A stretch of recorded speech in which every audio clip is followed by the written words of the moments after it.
تازہ ترین ویڈیوز کے لیے چینل کو سبسکرائب کر کے بیل آئیکن اور آل نوٹیفیکیشن پر کلک کریں۔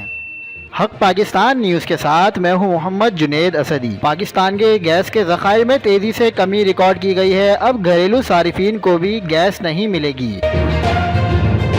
صرف 3 وقت کھانا پکانے کی گیس دینے کی تجویز سامنے آ گئی۔ آپ کو بتاتے چلیں، وزارت توانائی نے موسم سرما میں گھریلو صارفین کو صرف کھانا بنانے کے اوقات میں دن میں 3 مرتبہ گیس فراہم کرنے کی تجویز دے دی ہے، یعنی کھانا بنانے کے طے شدہ اوقات کار کے علاوہ گیس دستیاب نہیں ہوگی۔ کابینہ کی توانائی کمیٹی کی طرف سے آئندہ ہفتے سردیوں کے لیے گیس لوڈ مینجمنٹ پلان کی منظوری بھی دے دی جائے گی۔ سینٹ اجلاس میں اظہار خیال کرتے ہوئے وفاقی وزیر برائے توانائی حماد اظہر نے کہا ہے کہ گیس سپلائی کو ناشتے، دوپہر اور رات کے کھانے کے وقت یقینی بنایا جائے گا۔ اجلاس میں گیس فراہمی پر حکومتی اور اپوزیشن بینچز میں دلچسپ جملوں کا تبادلہ بھی ہوا۔ حماد اظہر سے سوال ہوا کہ کیا انڈا فرائی ہو جائے گا؟ اس پر حماد اظہر نے کہا کہ ہاں، انڈا فرائی ہو جائے گا۔